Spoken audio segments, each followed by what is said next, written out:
Praise God. आइए हम अपने बाइबल स्टडी शुरू करें और हम निकालेंगे बाइबल का वचन प्रकाशित वाक्य उसका 22वां अध्याय और पहला दूसरा वचन पढ़ेंगे। प्रकाशित वाक्य 22वां अध्याय 1 और 2 वचन ऐसा लिखा है। फिर उसने मुझे बिल्लौर की सी झलकती हुई जीवन के जल की नदी दिखाई, जो परमेश्वर और मेमने के सिंहासन से निकलकर उस नगर की सड़क के बीचों बीच बहती थी।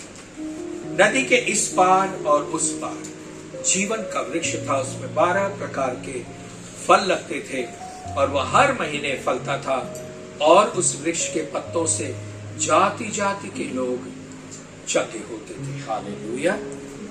सो आप देखें कि जब परमेश्वर ने अदन की वाटिका बनाई तो उसमें भी नदी का वर्णन है, नदी लिखी हुई है। ये उत्पत्ति की बात है। लेकिन जब हम प्रकाशित वाक्य की पुस्तक को देखते हैं और नई यरूशलेम की बात चल रही है तो वहां पर भी हम नदी को देखते हैं। और ये नदी किस प्रकार की है इसका मैंने आपको पहले बताया। पहली नदी पवित्र आत्मा की जो बहती है। आज हम देखेंगे कि दूसरी नदी क्या है। और यहां पे हमने 22वें अध्याय के पहले वचन में पढ़ा जीवन के जल की नदी। तो दूसरी जो नदी है रिवर ऑफ लाइफ।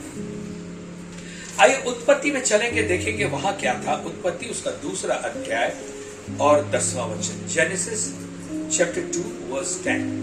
उस वाटिका को सींचने के लिए एक महानदी अदन से निकली और वहां से आगे बहकर 4 धाराओं में बट गई।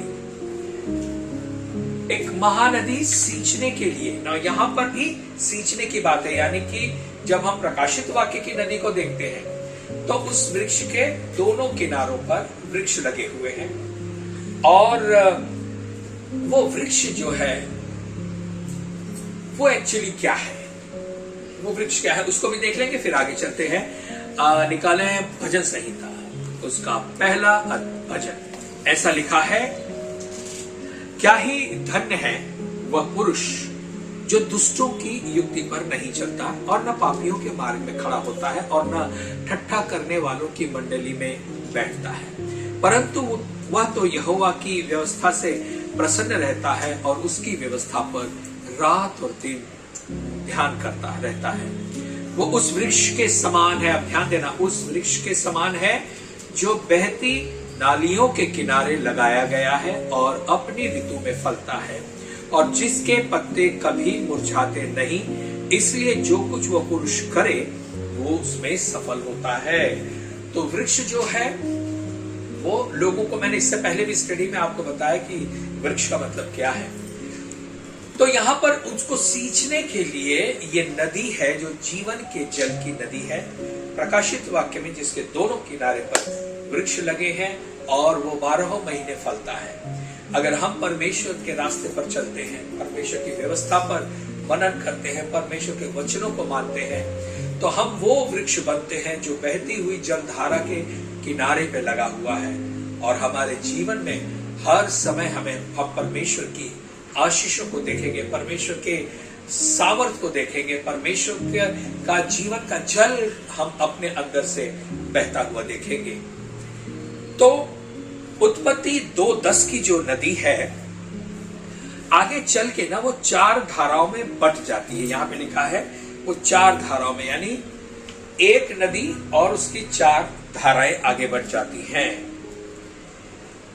भजन संहिता 46:4 निकालेंगे। भजन संहिता 46:4 46:4 यहां पे लिखा है, एक नदी है जिसकी नहरों से परमेश्वर के नगर में अर्थात परम प्रधान के पवित्र निवास स्थान में आनंद होता है। तो यहां पर भी उस नगरी का वर्णन किया गया है।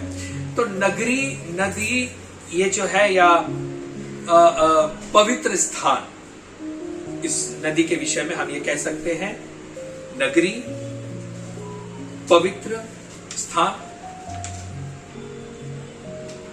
ना ये नदी कहीं और से नहीं परंतु उस नगरी में बहती है। यह नदी परमेश्वर की नगरी को प्रसन्न करती है। हमने यहाँ पर पढ़ा चौथे उसमें कि वो जो है परम प्रधान के पवित्र निवास स्थान में आनंद होता है।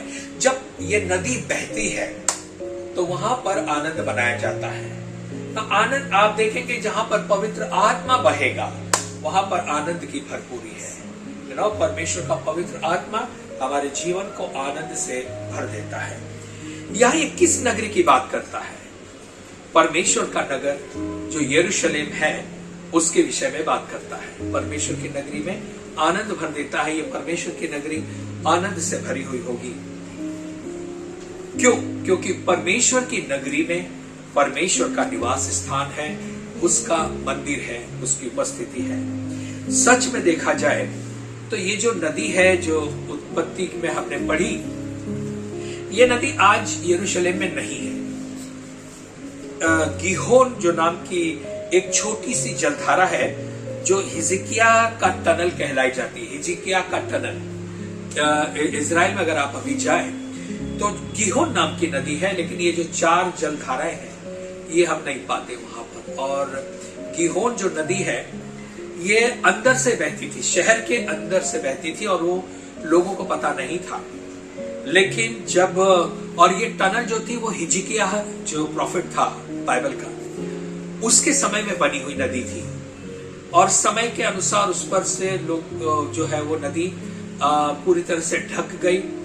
और पुराने प्राचीन समय में ये नदी को बहने के लिए एक टनल बनाया गया था, नहर थी उसकी, लेकिन उसको ढक दिया गया। और उसके बाद इजराइल में जब पुरातत्व विभाग के लोगों ने उसको खोदना शुरू किया तो उन्हें ये नदी मिली जो हिजकिया की टनल, ऐसा अभी उसको नाम दिया है।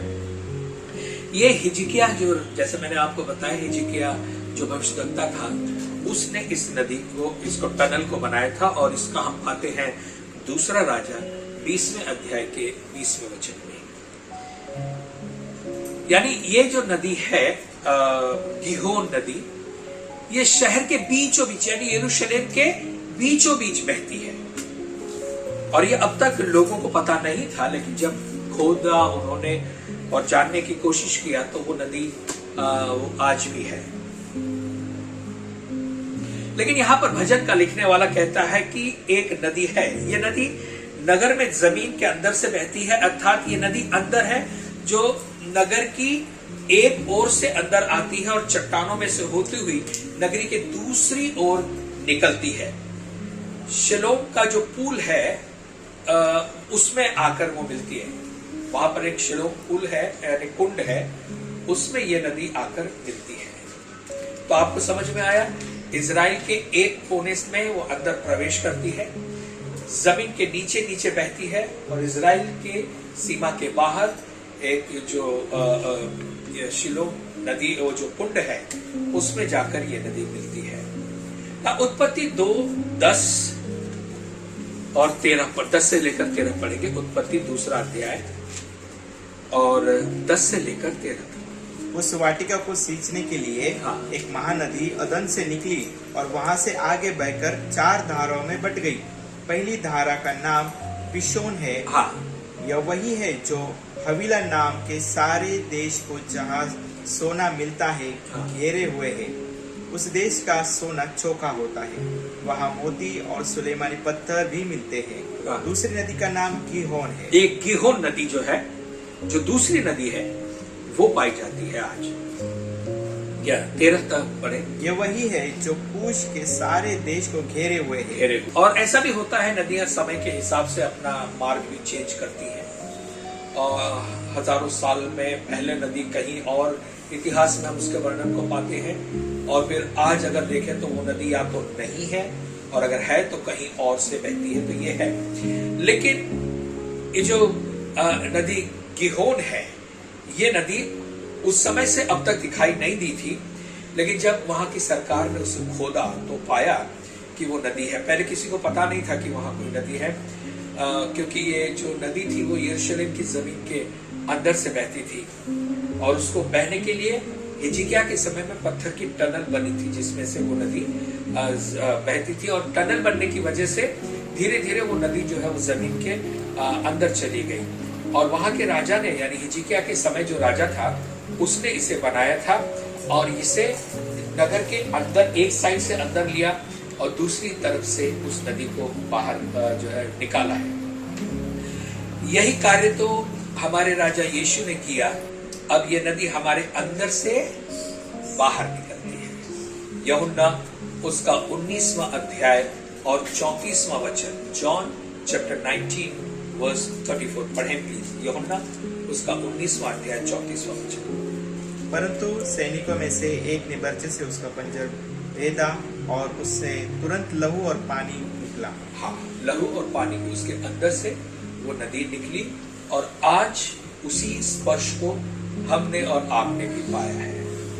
तो देखा जाए तो एक रहस्यमयी नदी है, रहस्यमयी नदी ये अंदर है, लेकिन ये जो नदी है ये सत्य है, सामर्थ्यशाली है और जीवन देने वाली नदी है। जब यीशु मसीह के छाती को भाले से भेदा गया तो उसमें से लहू और पानी निकला। ये वो जीवन का जो है उद्धार का ये कारण हमारे और आपके लिए बना। यीशु मसीह की मृत्यु के द्वारा हमने जीवन पाया और ये जीवन के जल की नदी यीशु मसीह के अंदर से निकली है। एक और नदी है जिसका वर्णन पूरी बाइबल में आया है। ये वो नदी है जिसमें गिहोन नदी जाकर मिलती है। गिहोन नदी जो मिलती है और वो कोई और नदी नहीं बल्कि यरदन नदी है। सो अगली नदी हम देखेंगे वो है यरदन नदी, जिसके बारे में पाया जाता है दूसरा राजा उसका 5वां अध्याय और 14वां वचन, 2 किंग चैप्टर 5 वर्स 14। तब उसने परमेश्वर के भक्त के वचन के अनुसार यरदन को जाकर उसमें 7 बार डुबकी मारी और उसका शरीर छोटे लड़के का सा हो गया और वह शुद्ध हो गया। तो अब यरदन नदी शुरू से अगर आप देखें तो डुबकी लगाने के लिए, या दूसरे शब्दों में बपतिस्मा के लिए या शुद्ध करने के लिए इस नदी का वर्णन आया है। यरदन नदी बैप्टिज्म और टू बी क्लीन, शुद्ध होने के लिए। अब देखिए यीशु मसीह का भी जो बपतिस्मा हुआ वो यरदन नदी में हुआ और आज भी कई लोग जाकर यरदन नदी में बपतिस्मा लेते हैं। मत्ती 3:13 में बताया है कि यीशु मसीह का बपतिस्मा यरदन नदी में हुआ। यीशु ने भी अपनी सेवकाई शुरू करने के पहले इसी यरदन नदी में यूहन्ना के द्वारा बपतिस्मा लिया था। अब जानते हैं यूहन्ना ने नकार देने पर भी यीशु ने कहा कि तू मुझे सारी धार्मिकता पूरी करने दे। इसका मतलब बपतिस्मा लेने दे, क्योंकि यही वो नदी है जिसमें मुझे लेना बपतिस्मा बहुत जरूरी है। तो यीशु ने नदी की शुद्धता के महत्व को जाना, क्योंकि पवित्र आत्मा के बिना यीशु अपने कार्य नहीं कर सकते थे। जब यीशु यरदन नदी के पानी में गए तब हम देखते हैं कि पवित्र आत्मा कबूतर की नाई उन पर उतरा। अब जानते हैं यीशु पृथ्वी की नदी में गए उसी समय स्वर्गीय नदी, जिसको मैंने आपको बताया हाई माइन, बहते जल की नदी, वो जो पवित्र आत्मा जो जीवन के जल की नदी है वो खुल गई और नीचे आई। जब यीशु मसीह इस नदी में गए तो जो स्वर्गीय जल की नदी जो पवित्र आत्मा है वो स्वर्ग खुल गया और बाइबल बताती स्वर्ग खुल गया, यानी वो पवित्र आत्मा उस समय जो है नीचे आया और हम ये कह सकते हैं कि स्वर्ग का रास्ता या सीढ़ी जो है वो खुल गई, यानी स्वर्ग से मनुष्य का संपर्क जुड़ गया। ये उस यीशु पर खुला जो हमें पवित्र आत्मा का बपतिस्मा देता है। और अब ये नदी चर्च पे खुल गई है। पवित्र आत्मा की नदी उस समय यीशु मसीह पर खुली थी, तो ये नदी अब चर्च पर खुल गई है।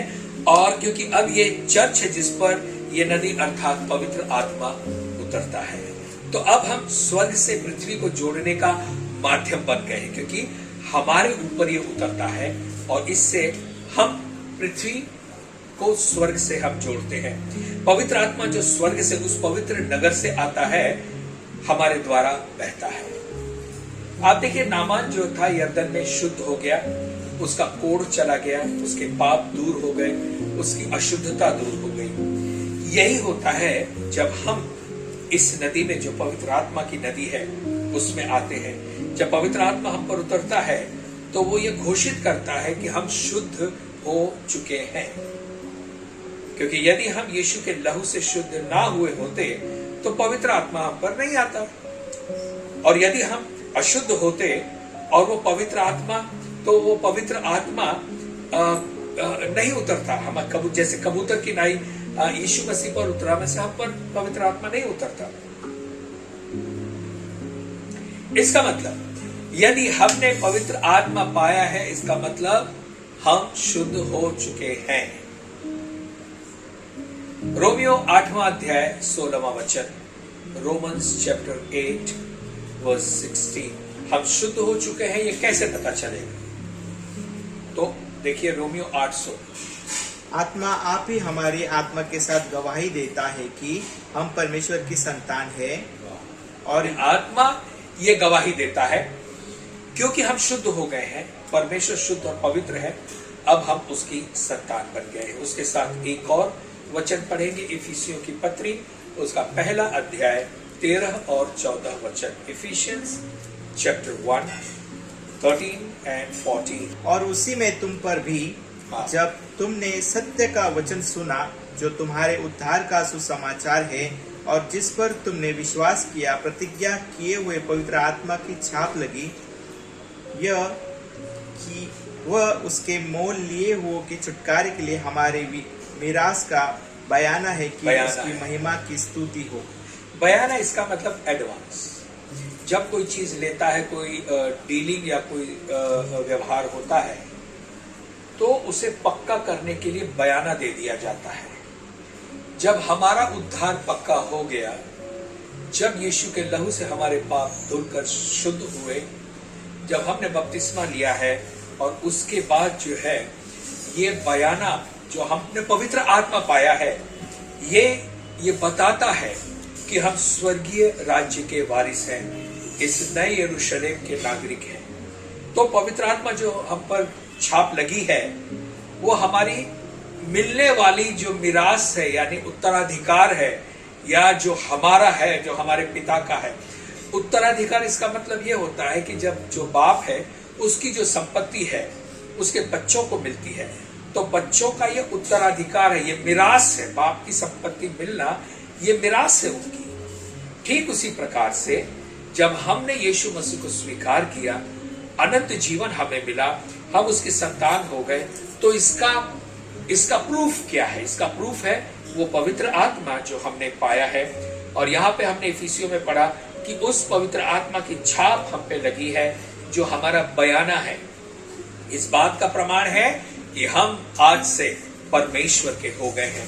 तो जब हमने पवित्र आत्मा पाया तो हम खुद के नहीं हैं, हम परमेश्वर के हैं। ये जीवन हमारी तरीके से नहीं, अब हमें पवित्र आत्मा के अनुसार जीवन को जीना है।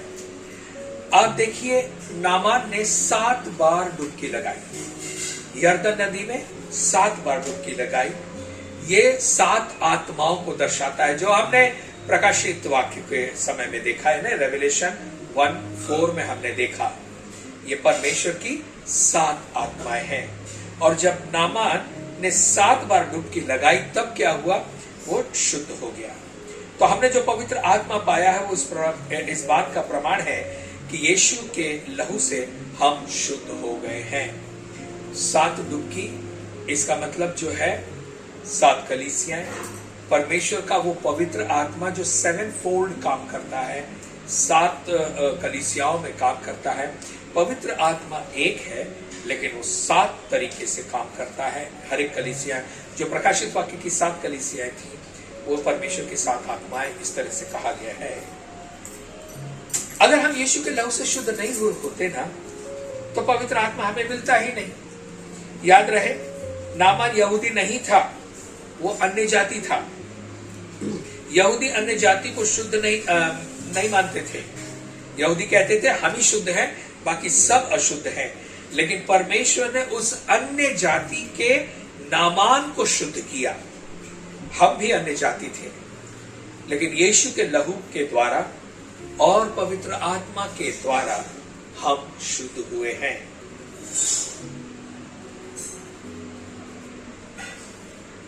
और इसीलिए आप देखिए यहोशू के समय में जब यहोशू और अन्य गोत्र को वो लोग जब बाहर आए तो उन्हें यरदन को पार करना पड़ा।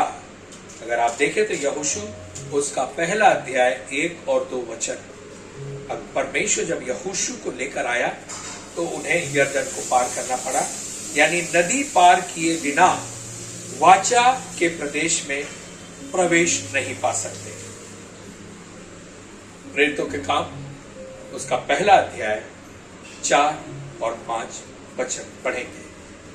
Acts chapter 1, 4 and 5। और उसने मिलकर उन्हें आज्ञा दी, यरूशलेम को न छोड़ो, परंतु पिता की उस प्रतिज्ञा के पूरे होने की बाट जोहते रहो, जिसकी चर्चा तुम मुझसे सुन चुके हो। यानी पवित्र आत्मा जो था वो पिता के द्वारा की गई प्रतिज्ञा है, प्रॉमिस है, पर जो परमेश्वर अपने लोगों पर भेजने वाला था। अगर आप देखेंगे रेगिस्तान में जब इजरायली मूसा की अगुवाई में जा रहे थे तो रेगिस्तान में ये इजरायली जो थे वो मरी दशा में थे। नदी पार की और वो जीवन की ओर आ गए। अगला हम देखेंगे अगली नदी जो मसीह है, यीशु मसीह, जो चट्टान है, जो रेगिस्तान में बहने वाली नदी है, और वो नदी मसीह है, यानी यीशु मसीह है। आइए निकालेंगे भजन संहिता 105 और उसका 41वां वचन, साम 105 41 पद। उसने चट्टान फाड़ी, तब पानी बह निकला और निर्जल भूमि पर नदी बहने लगी। निर्जल यानी रेगिस्तान, ऐसी नदी बहने लगी। तो रेगिस्तान वो जगह होती है जहां नदी नहीं होती है। अगर नदी है तो वो तो हरा भरा जगह होगी, लेकिन अगर वो सूखा है इसका मतलब वो रेगिस्तान है। अब एक ऐसा सूखा स्थान है, परमेश्वर ने रेगिस्तान की उस चट्टान से पानी बहाया जो एक नदी के समान रेगिस्तान में बह निकला। और आप जानते हैं ये नदी चट्टान में से बही थी। रेगिस्तान में नदी कहां से बही? चट्टान में से बही। पहला कुरिन्थियों 10वां अध्याय और 4था वचन कहता है कि वो चट्टान कोई और नहीं था बल्कि प्रभु यीशु मसीह था। तो रेगिस्तान एक बंजर सूखी जमीन ये संसार को दर्शाता है, और मसीह ने इस सूखे संसार में अपनी इस नदी को खोल दिया। तो जैसा हमने इससे पहले यूहन्ना 19:34 में पढ़ा कि उसकी पसली में भाला मारा गया, उसमें से लहू और पानी बहा। जिस तरह से मूसा के समय उस चट्टान पर मारा गया और पानी बहा, उसी प्रकार से यीशु मसीह भी जो चट्टान था उसको भाला मारा और उसमें से पानी और लहू बहा। ना एक चीज ध्यान दें, लहू जो है हमारे पापों को दूर करता है, शुद्ध करता है, और पानी ये पवित्र आत्मा को दर्शाता है। यानी लहू से हमारे पाप धुलकर शुद्ध और साफ हुए, उसके साथ में पानी भी होता है जो हमें पवित्र आत्मा से भरता है। तो जैसे चट्टान से पानी फूट निकला और रेगिस्तान में नदी बही, चाहे वो रेगिस्तान हो, चाहे वो हमारी परिस्थितियां क्यों ना हो, ये नदी जो है वो जरूर बहेगी। रेगिस्तान एक ऐसी जगह है जहां पानी नहीं है, नदी नहीं है, जहां बरसात भी कभी नहीं होती है। ऐसी जगह जहां हाइम माइम यानी जीवन का जल पाना कठिन हो, यीशु ऐसे सूखे स्थानों में भी हमारे लिए जीवन की जल की नदी को बहाता है। यूहन्ना उसका 7वां अध्याय 27 से लेकर 38 तक, यूहन्ना 7 27 से लेकर 38 वचन तक हम पढ़ेंगे। John chapter 7 27 to 38। इसको तो हम जानते हैं कि यह कहाँ का है, परंतु मसीह जब आएगा तो कोई न जानेगा कि वो कहाँ का है। तब यीशु ने मंदिर में उपदेश देते हुए पुकार के कहा, तुम मुझे जानते हो और यह भी जानते हो कि मैं कहाँ का हूँ। मैं तो आपसे नहीं आया, परंतु मेरा भेजने वाला सच्चा है, उसको तुम नहीं जानते। मैं उसे जानता हूँ, क्योंकि मैं उसकी ओर से हूँ और उसे भी मुझे भेजा है। इस पर उन्होंने उसे पकड़ना चाहा, तो भी किसी ने उस पर हाथ न डाला, क्योंकि उसका समय अब तक न आया था। फिर भी भीड़ में से बहुत से लोगों ने उस पर विश्वास किया और कहने लगे, मसीह जब आएगा तो क्या इससे अधिक आश्चर्य कम दिखाएगा जो इसने दिखाए। फरीसियों ने लोगों को उसके विषय में ये बातें चुपके चुपके कहते सुना, और प्रधान याजकों और फरीसियों ने उसे पकड़ने की सिपाही भेजे। इस पर यीशु ने कहा, मैं थोड़ी देर तक और तुम्हारे साथ हूँ, तब अपने भेजने वाले के पास चला जाऊंगा। तुम मुझे ढूंढोगे परंतु नहीं पाओगे, और जहाँ मैं हूँ वहाँ तुम नहीं आ सकते। इस पर यहूदियों ने आपस में कहा, यह कहा जाएगा कि हम इसे न पाएंगे। क्या वो उनके पास जाएगा जो यूनानियों में तीतर भीतर होकर रहते हैं और यूनानियों को भी उपदेश देगा? यह क्या बात है जो उसने कही कि तुम मुझे ढूंढोगे परंतु न पाओगे, और जहाँ मैं हूँ वहाँ तुम न आ सकते। पर्व के अंतिम दिन जो मुख्य दिन है, यीशु खड़ा हुआ और पुकार कर कहा, यदि कोई प्यासा हो तो मेरे पास आए और पिए। जो मुझ पर विश्वास करेगा, जैसा पवित्र शास्त्र में आया है, उसके हृदय में से जीवन के जल की नदियां बह निकलेंगी। इसका मतलब एक ऐसा समय यीशु मसीह जाएगा, लेकिन जो कोई यीशु मसीह के पास आएगा उसके जीवन में वो नदी बहा देगा। तो पापमय जीवन, सूखा जीवन, श्रापित जीवन, उसमें से भी नदी को, जो परमेश्वर के पवित्र आत्मा की नदी है, वो बहाएगा। तो हमने ये नदी को देखा उत्पत्ति से, और ये बहती हुई पूरी बाइबल में से होती बहते हुए हम उसे प्रकाशित वाक्य तक पहुंचते हुए देखते हैं। ये नदी हर उस जगह पर बहेगी जहां जहां लोग गए। हम जहां जाएंगे ये नदी हमारे साथ है ना। बेबीलोन में भी वो नदी बही, जो जीवन में आप जहां कहीं हैं, पवित्र आत्मा की नदी वहां जरूर बहेगी। यदि आपका मेरा विश्वास मसीह में है, तभी ये नदी बहेगी, क्योंकि ये नदी कहीं और से नहीं आती है, ये चट्टान में से निकली हुई नदी है। और ये नदी जो है, चट्टान जो है, वो कोई और नहीं बल्कि यीशु मसीह है। तो इसका अर्थ यह है कि चाहे हम रेगिस्तान में ही क्यों ना हो, परमेश्वर हमें जिंदा रखेगा, क्योंकि ये जीवन के जल की नदी होगी।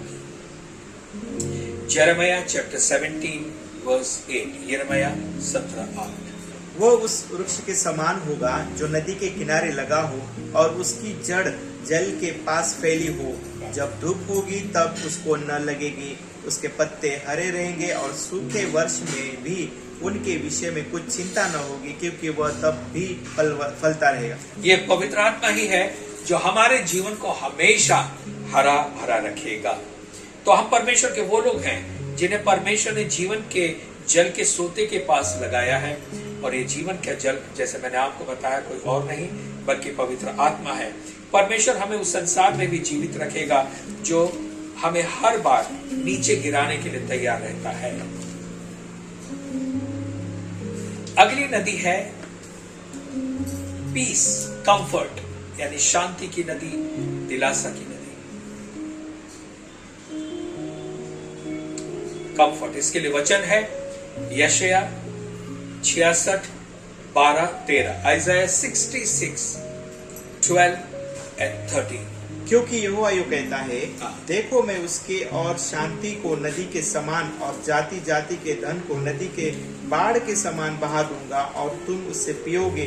तुम उसके गोद में उठाए जाओगे और उसके घुटनों पर खुदाए जाओगे।